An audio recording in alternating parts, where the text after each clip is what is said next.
on n'en veut plus du nucléaire chez nous. Et on n'en veut plus du tout, nulle part.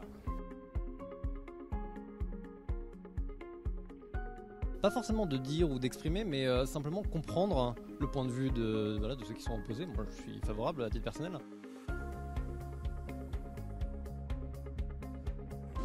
Merci à tous pour votre présence, que ce soit en salle ou en ligne. On a à travailler et débattre ensemble d'une question fondamentale. A-t-on besoin d'un nouveau programme de réacteurs nucléaires? Nous, habitants et habitantes du Cotentin, les membres du collectif Ici Nucléaire Stop, sont là pour faire entendre la voix des grandes oubliées du débat. Vous savez, ce débat, il a vocation à rédiger un compte-rendu, un bilan qui doit peser dans le débat parlementaire sur la loi de programmation énergie-climat qui est prévue à l'été prochain.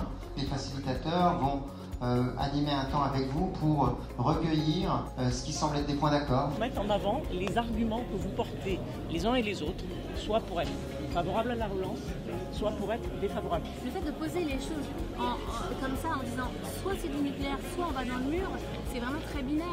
En Norvège et en Chine, ils ont réussi dans des délais que les Français ne comprennent pas.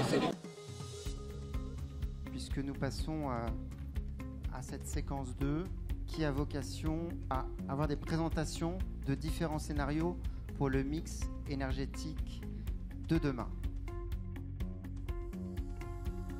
Il faut construire simultanément, activer simultanément toutes les stratégies, c'est-à-dire faire en même temps le plus possible de sobriété, d'efficacité énergétique, de renouvelables et de nucléaire.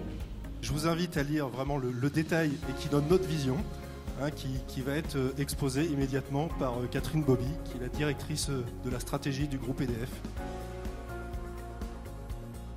Je suis venu en me disant au moins j'aurai des infos en plus, des infos intéressantes, et puis aussi, et c'est assez important, être aussi un peu en dehors de ma bulle d'opinion. Très clairement, le coup de chapeau, il est quand même sur l'organisation.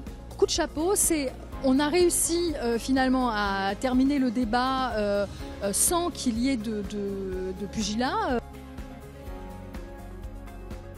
Pour moi, on a eu 40 minutes, même pas pour parler, pour débattre. Et en fait, pour moi, je pense que c'est vraiment pas assez parce que c'est un sujet qui vaudrait une thèse rien qu'en lui-même. Là, on parle d'un programme nucléaire de 6 réacteurs pour la France, mais on n'a finalement pas abordé les implications de ce programme sur le changement climatique mondial. Je trouve que ça reste quand même un débat qui reste très technique. Et je pense que l'élément sociétal devrait être plus abordé. Le coup de gueule, c'est que au débat du 27 octobre, vous donniez peu la parole aux organisations syndicales. Le débat est essentiel.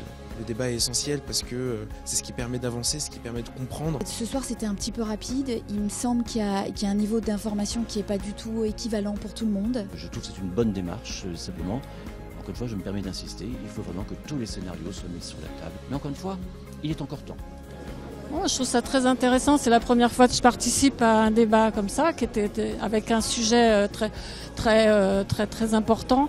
Je suis très contente d'être venue, mais moi, je suis tout à fait contre le nucléaire parce que je pense que on ne peut pas prendre ce risque énorme de nucléaire alors qu'on nous démontre par des scénarios que le 100% renouvelable est faisable. J'ai trouvé que la confrontation des idées mais également des données qui ont été apportées par le public était vraiment très impressionnante. Alors je pense que c'était un préalable qui était important de montrer que le scénario qui est proposé par EDF et l'option qui est proposée par EDF n'est pas la seule possible. Je pense qu'il y a vraiment un intérêt aussi pour les différentes parties prenantes. Et ben, rendez-vous le 22 novembre pour parler de l'EPR2, décortiquer ce projet, mais également voir les alternatives nucléaires qui existent à l'EPR2.